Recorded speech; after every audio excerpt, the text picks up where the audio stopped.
All right, we're back again. This is Brendon from Garage Gym, guys. I want to talk about the sled that I use for sled drags. We talked about it in previous podcasts, Lifter's Guide to Running Part 1. And this is my sled setup. So this is how you build a sled setup like this one. Go down to a local tire shop, ask for one of their recycled tires. I chose one that's a light truck tire because it fit in the area of my garage where I was storing it, but it does look kind of cool to grab a larger truck tire for that added bit of resistance, but it really doesn't matter. It's whatever tire works for you.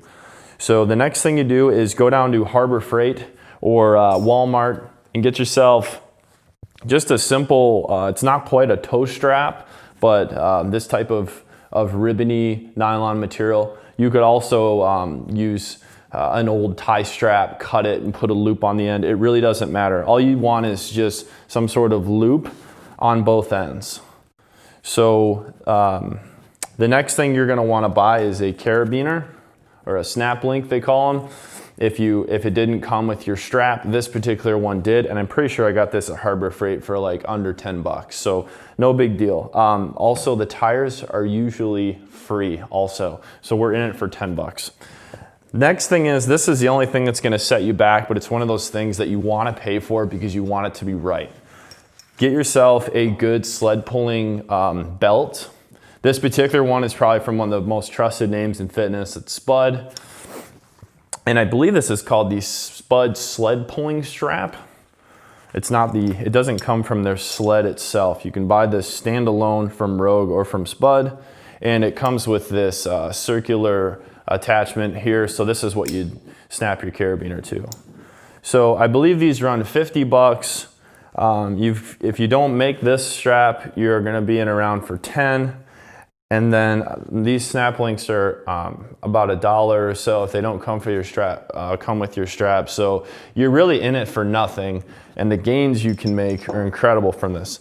To recap the uses of this sled that we spoke about in our previous podcast is it helps you manage your impact by training all the muscles that are important for running that usually turn off when you run a lazy, long, slow distance, so that the glutes, you're getting a lot of engagement on the hamstrings, and then your feet are starting to really grab and paw at the ground. And once you do this, you'll see what I mean. It's hard to do it incorrectly. So unless you use too much weight, but you'll see some incredible benefits from this.